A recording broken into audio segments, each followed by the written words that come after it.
जैसा कि आप सभी को पता है कि भारतीय टीम पिछले 8 सालों से कोई भी आईसीसी ट्रॉफी नहीं जीत पाई है। तो चलिए हम आप लोगों को बताते हैं कि आखिरी बार भारतीय टीम ने कोई आईसीसी ट्रॉफी कब जीती। 2013 में जीती थी। इस चैंपियंस ट्रॉफी को जीतना भारत के लिए इसलिए भी बहुत महत्वपूर्ण था क्योंकि उस वक्त आईपीएल में स्पॉट फिक्सिंग और बहुत सारे फिक्सिंग को लेकर काफ़ी विवाद चल रहे थे। आईपीएल में, बीसीसीआई में, वर्ल्ड क्रिकेट में, आईसीसी में। और उस समय सबसे ज़्यादा जो निशाने पर थे वो राजस्थान रॉयल्स आपको पता ही है और चेन्नई सुपर किंग्स, इसके कप्तान महेंद्र सिंह धोनी है। धोनी के लिए और इंडियन क्रिकेट के लिए ये चैंपियंस ट्रॉफी ना बहुत इंपॉर्टेंट थी जीतना। उस समय जो सबसे ज़्यादा आलोचकों के और विवादों में घिरे हुए खिलाड़ी थे वो थे चेन्नई सुपर किंग्स और भारतीय टीम के कप्तान महेंद्र सिंह धोनी। उसी आईपीएल में 3 खिलाड़ी को आजीवन प्रतिबंध लगा था, जिसमें से एक थे श्रीसंत, हाल फिलहाल में ही जिन्होंने क्रिकेट में वापसी करी है। तो चलिए शुरू करते हैं चैंपियंस ट्रॉफी 2013 के उस फाइनल की कहानी। मेरे अपने आंखों देखी जो मैं आप लोगों को बताने जा रहा हूँ और आशा करता हूँ कि आप लोगों को हमारा ये वीडियो बहुत पसंद आएगा। तो हुआ यूँ, जैसा आप सभी को पता है अभी वर्ल्ड टेस्ट चैंपियनशिप फाइनल भी चल रहा है। आप सभी को पता ही होगा कि इंग्लैंड का वेदर कैसा होता है। 2019 का वर्ल्ड कप भी वहीं हुआ था, तो आप सभी को पता होगा कि इंग्लैंड का वेदर कैसा होता है। मुझे उस समय ज़्यादा पता नहीं था कि वेदर कैसा होता है, लेकिन उस टूर्नामेंट में पता चला था कि इंग्लिश वेदर कैसे होते हैं। तो जैसे ही फाइनल का दिन आया 23 जून 2013, तो जैसे ही सुबह हुई हम उठे और मैं तो बहुत ज़्यादा ही एक्साइटेड था मैच देखने को लेकर। चैंपियंस ट्रॉफी जो कि इंडिया कभी नहीं जीती थी, एक बार जीती थी लेकिन वो संयुक्त विजेता थी, वो ट्रॉफी शेयर हुई थी। तो काफ़ी एक्साइटेड थे कि इंडिया पहली ऐसी टीम बनेगी और धोनी पहले ऐसे कप्तान बनेंगे जिनके पास तीनों आईसीसी ट्रॉफी आएगी कब्जे में पहली बार। समय तो आपको पता ही इंग्लैंड में मैच होने का क्या होता है, शाम में होता है 3 साढ़े 3 बजे के आसपास। तो उस दिन भी ऐसा ही कुछ था। मैं दिन भर सुबह से एकदम सब कुछ अपना सारा काम कर लिया, पढ़ने लिखने वाला जो था कि 3 बजे से पूरा रात तक मैच देखना है जब तक मैच होगा नहीं। उस समय मैच का ऐसा जुनून था, क्रेज़ था ना, एक बॉल मिस नहीं करते थे। एक बॉल ही मिस हो जाती थी ना तो मज़ा ही नहीं आता था बिल्कुल ही। मतलब मेरे को बिल्कुल एक बॉल ही मैं मिस कर ही नहीं सकता था। जैसे जैसे टाइम बीतता गया, जब उस समय तो वेदर फोरकास्ट उतना पता नहीं होता था, मुझे तो नहीं होता था, टीवी पे आता था जिस समय मैच स्टार्ट होने लगता था उससे थोड़ी देर पहले खोल के देखते थे। पहले से तो देखते नहीं थे ज़्यादा, फिर भी थोड़ा बहुत ये अंदाज़ा था, न्यूज़ वगैरह में देखे थे, विक्रांत गुप्ता जी को देखे थे बोलते हुए कि बारिश की संभावनाएं हैं। तो जैसे ही मैच का टाइमिंग हुआ तो बारिश तो हो ही रही थी, बहुत ज़्यादा हो रही थी और ऐसा लग रहा था कि ये फाइनल को रद्द ना करना पड़ जाए, मतलब फिर से ट्रॉफी शेयर ना करनी पड़ जाए। ये मतलब मेरे को बहुत ज़्यादा ही मतलब ये लगता कि मतलब पहले भी एक बार जीती थी तो ट्रॉफी शेयर करके ही जीती, इस बार भी जीतेगी तो ट्रॉफी शेयर करके ही जीती। तो मैं बिल्कुल नहीं चाहता था। मैं चाहता था कि मैच हो, चाहे 10 ओवर का हो, 5 ओवर का हो, 50 ओवर का हो, चाहे कोई भी जीते, मैं चाहता था कि मैच हो। लेकिन अब विधि का विधान होता है, बारिश हो ही जा रही थी, रुक ही नहीं रही थी। मतलब हर आधे घंटे 1 घंटे में अपडेट आता था मैच होने के चांसेस हैं, बहुत कम हैं। लेकिन डेडलाइन एक था कि रात के 10 से 11 बजे के आसपास कि आखिरी टाइम लाइन वही है। उस समय तक मैच स्टार्ट हो गया तो मिनिमम 20 ओवर का मैच होगा, ये पता था। तो उस दिन बिल्कुल भी मतलब मैं क्या बताऊं, मैं मतलब पूरा मज़ा ही किरकिरा कर दिया था। जितना एक्साइटमेंट था, जितना उत्साहित थे मैच देखने को लेकर, जीतेगी पहली बार आईसीसी चैंपियंस ट्रॉफी, बहुत मज़ा आने वाला था।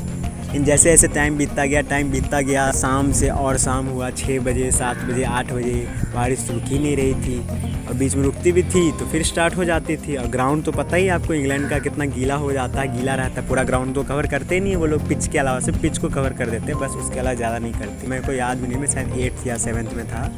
तो बहुत ज़्यादा मैच का मतलब पूरा दिन ख़राब कर दिया था मेरा। फिर एक अपडेट आता है एकदम लास्ट में कि मतलब मैच होने वाला है और 20 ओवर का मैच होगा। मैं क्या ही बताऊँ, मैं इतना एक्साइटेड था और मैं पहली बार बता रहा हूँ, मतलब पापा से परमिशन लेकर, मतलब हर कोई सो जाता है 10 से 11 बजे के आसपास सो जाते ज़्यादातर घरों में, लेकिन फिर भी मैंने परमिशन लिया था कि मैं मैच देखूंगा, चाहे कुछ भी हो जाए, चाहे कोई सोए जाके, मेरे को बस मैच देखना है, मैं मैच देखूंगा। आप लोगों को ये बताते चले कि उस टूर्नामेंट में भारतीय टीम एकमात्र ऐसी टीम थी जो टूर्नामेंट में एक भी मैच हारे बिना फाइनल तक पहुँची थी। और जब बिना कोई मैच हारे फाइनल तक पहुंचते और फाइनल ना जीतो तो बहुत ज़्यादा ही मतलब तकलीफ होती होगी। इसलिए मतलब हमारी इच्छा तो यही थी कि भारत जीते, चाहे किसी भी तरह जीते, जितने भी ओवर का मैच हो, T20 ही हो गया तो कोई बात नहीं, जीतना भारत को ही है, हर हाल में जिताना भारत को ही है। कोर्स भारत हमारा देश है तो भारत को ही जिताएंगे ना हम लोग। तो चलिए अब बताते हैं उस ऐतिहासिक और रोमांचक मैच का आंखों देखा हाल। उस ऐतिहासिक फाइनल में टॉस इंग्लैंड की टीम ने जीता और भारतीय टीम को बल्लेबाजी के लिए आमंत्रित किया और इससे हमें ये लगा कि भारतीय टीम शायद घाटे में न रहे, क्योंकि उस समय या अभी भी आप देखेंगे कि T20 में या जो मैच बारिश की वजह से बाधित होते हैं उनमें सेकंड बल्लेबाजी करना बहुत ज़्यादा फायदेमंद होता है, क्योंकि DLS सिस्टम की वजह से उसमें मतलब बहुत ही जल्दी उसमें चेंज आ जाता है और सेकंड बैटिंग करने वाली टीम को विकेट बाकी रहने की वजह से फ़ायदा होता है। उन्हें पता होता है कितना रन चाहिए, तो वो रिस्क लेके स्टार्टिंग में खेल सकते हैं आराम से और किसी भी टारगेट को चेज कर सकते हैं। उसी टूर्नामेंट में भारत की नई ओपनिंग जोड़ी बनी रोहित शर्मा और शिखर धवन बल्लेबाजी करने उतरे। भारतीय टीम की शुरुआत बहुत ही खराब रही, क्योंकि चौथे ही ओवर में रोहित शर्मा आउट हो गए। स्टुअर्ट ब्रॉड की गेंद पर सीधी गेंद पर बोल्ड हो गए और उसके बाद फिर बैटिंग करने आते हैं उस समय के भारतीय टीम का सबसे बड़ा बल्लेबाज था और जो उभरता हुआ खिलाड़ी था। आप सभी को पता है मैं किसकी बात करने जा रहा हूँ, जो आगे चल के दुनिया पे राज करने वाला था। उस खिलाड़ी की इंटरव्यू होती है जिसका नाम आप सभी को पता ही है, विराट कोहली। विराट कोहली और शिखर धवन ने फिर एक अच्छी पार्टनरशिप करते हुए भारत का स्कोर 50 तक पहुंचाया और यहीं 9वें ओवर में शिखर धवन भी आउट हो गए। इसके बाद तो विकेट गिरने का सिलसिला लगातार चलता रहा। 16 रन के अंतराल में 4-5 विकेट गवा दिए भारतीय टीम ने। भारतीय कप्तान भी नहीं चले और वो भी 0 रन पर पवेलियन लौट गए। इंग्लैंड की तरफ से गेंदबाजी करते हुए बैटिंग ऑलराउंडर रवि बोपारा ने कुल 3 विकेट निकाले। इसके बाद बैटिंग करने आते हैं रविंद्र जडेजा और फिर रविंद्र जडेजा और विराट कोहली ने मिलकर बहुत ही शानदार पार्टनरशिप करते हुए भारत का स्कोर 113 तक पहुंचाया 19वें ओवर में। इसी समय पर 19वें ओवर में ही विराट कोहली भी आउट हो गए 43 रन बनाकर, जो कि उस इनिंग को देखते हुए 43 रन बहुत ही ज़्यादा महत्वपूर्ण 43 रन थे। एक छोटी पारी थी लेकिन बहुत ही महत्वपूर्ण पारी थी। और फिर रविंद्र जडेजा ने अपनी बल्लेबाजी करते हुए आखिरी ओवर में कुछ रन जुटाते हुए भारतीय टीम का स्कोर 129 तक पहुंचा दिया 20 ओवर की समाप्ति के बाद। 129 रन 20 ओवर में बहुत ही कम होते हैं, आप सभी को पता है, हम सभी को पता है। कभी कभी होता है ना, आपको अंदर से फील आता है कि मतलब कुछ तो होगा आज, कुछ तो अलग है, कुछ तो डिफरेंट है, कुछ तो इंटरेस्टिंग होने वाला है। 129 रन भी ना मतलब एक बार ही, मतलब मुझे तो ऐसा एक बार भी नहीं लगा था कि 129 रन ना बहुत कम है। मतलब मेरे को लग रहा था मतलब कुछ ना होगा, कुछ तो ज़रूर होगा, मैच बड़ा इंटरेस्टिंग होने वाला है, लास्ट तक तो जाएगा, देखा जाएगा कौन जीतता है, मैच रोमांचक होना चाहिए बस। और फिर थोड़ी देर बाद ही बैटिंग करने आती है इंग्लैंड की टीम। उनकी भी शुरुआत अच्छी नहीं रही और सिर्फ दूसरे ओवर में ही एलिस्टर कुक आउट हो गए, लेकिन उसके बाद एक छोटी सी पार्टनरशिप करते हुए जोनाथन ट्रॉट और बेल ने 28 रन तक पहुंचाया और फिर यहीं पर ट्रॉट भी आउट हो गए। इसके बाद जो रूट और यान बेल भी आउट हो गए और फिर बैटिंग करने आते हैं इंग्लैंड की तरफ से मोर्गन और बोपारा। इन दोनों ने मिल इतनी शानदार बल्लेबाजी की, मतलब रिस्क भी नहीं ले रहे थे, रन भी बनाए जा रहे थे, मैच को पूरा अपने कंट्रोल में ले लिए थे एक वक्त। एक समय मोर्गन और बोपारा की पार्टनरशिप इतनी अच्छी थी, 50+ की पार्टनरशिप कर ली थी उन्होंने। और 18वें ओवर जब शुरुआत हुआ, उस मैच में अभी तक जो सबसे ज़्यादा खराब गेंदबाजी किए थे ईशांत शर्मा।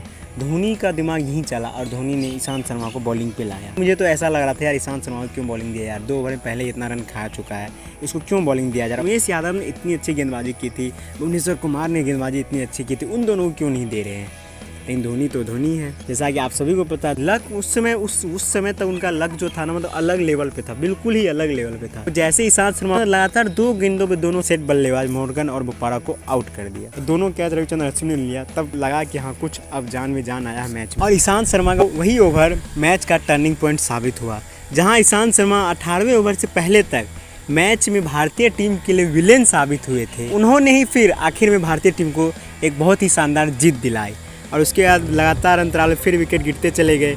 जोस बटलर भी आउट हो गए तुरंत ही अगले ही ओवर में। इंग्लैंड की टीम 20 ओवरों में 124 रन ही बना पाई 8 विकेट के नुकसान पर और इस वजह से भारतीय टीम 5 रन से जीत गई। उसके बाद का स्टोरी बताते हैं। वो मतलब मेरे जीवन का ना पहला ऐसा मैच था क्रिकेट का। रात के 1 बजे तक मैच चला था, 1 या 1:30 बजे तक, वो पहली बार ऐसा हुआ था। मैं 1 बजे 1:30 बजे रात तक मैच देख रहा था, घर में सब सोए हुए थे और मैं अपनी खुशी इजहार नहीं कर पा रहा हूँ। इतना खुश था कि मतलब 1 बजे तक जगा और मैच जीत गई टीम इंडिया। मतलब ऐसा लग रहा था यार मेरे वजह से ही तो नहीं जीत गई कि मैं रात में पहली बार 1 बजे तक बैठ के जग के मैच देखा हूँ, नींद तोड़ के। मैं 7th क्लास का लड़का बच्चा हूँ, रात में 1 बजे तक कौन जगता है। मेरे को ऐसा मतलब मेरे को तो उसमें लगता है अपन ही भगवान है, अपन की वजह से ही जीती टीम इंडिया। फिर उसके बाद प्रेजेंटेशन सेरेमनी वगैरह हुआ, इंडियन टीम को ट्रॉफी मिली। उसके बाद आते हैं विराट कोहली, रविंद्र जडेजा। क्या डांस किया था विराट कोहली ने, आप लोगों को पता है क्या डांस किया था? मस्त डांस किया था, मजा आ गया था। Gangnam style, oh my Gangnam style. तो वो मैच ना ऐसा मतलब जीवन में मेरे को ना हमेशा याद है, one of the most interesting match जो इंडियन क्रिकेट हिस्ट्री में रहा है। कहाँ हारते हुए स्थिति से जीत गई, मतलब सिर्फ 129 रन बना के 20 ओवर के मैच में कौन जीतता है। बहुत कम ही टीमें ऐसी होती कि 129 रन बना के आप फाइनल जीत जाओ, वो भी इतना बड़ा आईसीसी फाइनल। तो इसके लिए भारतीय टीम को बहुत ही ज़्यादा शुभकामनाएं। और मैं उम्मीद करता हूँ आपको ये वीडियो बहुत पसंद आया हो, बहुत ज़्यादा पसंद आया हो। इसको भर के शेयर कीजिए, लाइक कीजिए, कमेंट कीजिए और सब्सक्राइब तो अवश्य कीजिए। लाल बटन को दबाने के बाद जो घंटा रहता है ना उसके बगल में, उसको दबाना बिल्कुल ना भूलें। और ऐसे ही और भी वीडियोज़ के लिए आप हमारे चैनल को सब्सक्राइब कर सकते हैं।